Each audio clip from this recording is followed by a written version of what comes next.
2040 সালের মধ্যে মাথাপিছু আয় প্রায় 4 গুণে নিয়ে যাওয়ার প্রতিশ্রুতি জামায়াতে ইসলামীর। এছাড়া রাজস্ব, বিনিয়োগ এবং কর্মসংস্থান বাড়াতে দেয়া হয়েছে একগুচ্ছ প্রতিশ্রুতি। আছে ঋণ খেলাপি, অর্থ পাচার, শেয়ার বাজার কেলেঙ্কারি, চাঁদাবাজি সহ নানা অপকর্ম বন্ধের কঠোর সব ঘোষণা। তবে চলমান অবস্থা বিবেচনায় এসব পরিস্থিতি ও তার বাস্তবায়ন কতটা প্রতিশ্রুতি ও তার বাস্তবায়ন কতটা যৌক্তিক তা নিয়ে প্রশ্ন অর্থনীতি বিশ্লেষকদের। আরো জানাচ্ছেন মাইনুল হাসান। এবারের নির্বাচনে প্রত্যাশা আর প্রতিশ্রুতির ঝুড়ি নিয়ে টেকনাফ থেকে তেঁতুলিয়া চষে বেড়াচ্ছেন জামায়াতে ইসলামীর নেতারা। দীর্ঘ 1.5 দশক পর রাজনীতির মাঠে দলটির সক্রিয় বিচরণ বদলে দিচ্ছে বিভিন্ন সমীকরণ।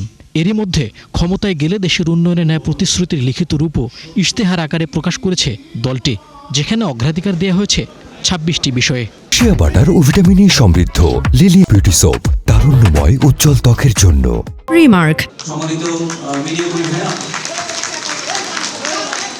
জামায়াতের ইশতেহারে রাজনৈতিক সংস্কারের পাশাপাশি গুরুত্ব পায় অর্থনৈতিক উন্নয়নের নানা দিক।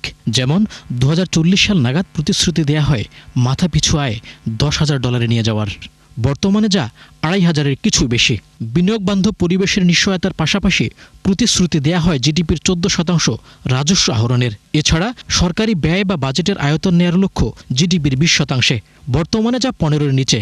যদিও এসব অর্জন নিয়ে শঙ্কা বিশ্লেষকদের। ওনারা অনেক ভালো জিনিস আনার চেষ্টা করেছেন, কিন্তু এগুলো ওভারঅল একটা প্রপার একটা ম্যাক্রো ইকোনমেট্রিক ফ্রেমওয়ার্কের মধ্যে এগুলো কনসিস্টেন্ট না।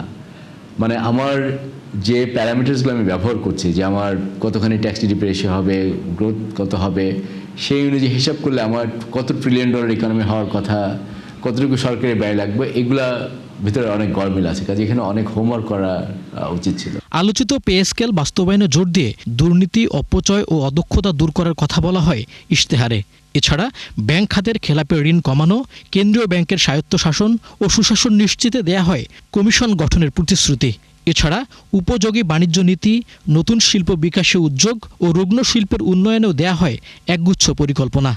যে দলে ক্ষমতায় আসুক না, তাদেরকে চিন্তা করতে হবে ক্রিটিক্যাল রিফর্মসগুলো তাদেরকে সামনের 2 বছরের মধ্যে করতে হবে। প্রথম 2 বছরের মধ্যে সিগনিফিক্যান্ট রিফর্ম মেজার্স না দেখি, তাহলে বুঝতে হবে যে আমাদের অর্থনীতির যে সমস্যাগুলো সেগুলো থেকেই যাচ্ছে এবং সাধারণ মানুষের সেখান থেকে কোনো সুফল পাবে না। পাবলিক সেক্টরের ওভারঅল কম্পেনসেশন বা পে এটা কম, সেটার সাথে প্রাইভেট সেক্টরের বিশাল ফারাক, সেই ব্যবধানটা ঘোচাতে হবে। এই মুহূর্তে তো আমরা একটা ইনফ্লেশনের মধ্যে দিয়ে যাচ্ছি, ট্যাক্সের অবস্থা ভালো না। ব্যক্তিগতভাবে মনে করি এইটা নট দ্য রাইট টাইম। সুতরাং এইটা আমার মনে হয় পরিহার করলেই ভালো হতো। 50 লাখ যুবকদের বিদেশে কর্মসংস্থানের ব্যবস্থা এবং তরুণ জনগোষ্ঠীর জন্য উদ্যোক্তা বান্ধব পরিবেশ সৃষ্টিতেও কাজ করার প্রতিশ্রুতি দেয় সংগঠনটি। ইনসাফ কায়েমের শক্তি তুমি দান করো। মইনুল হাসান, 71, ঢাকা।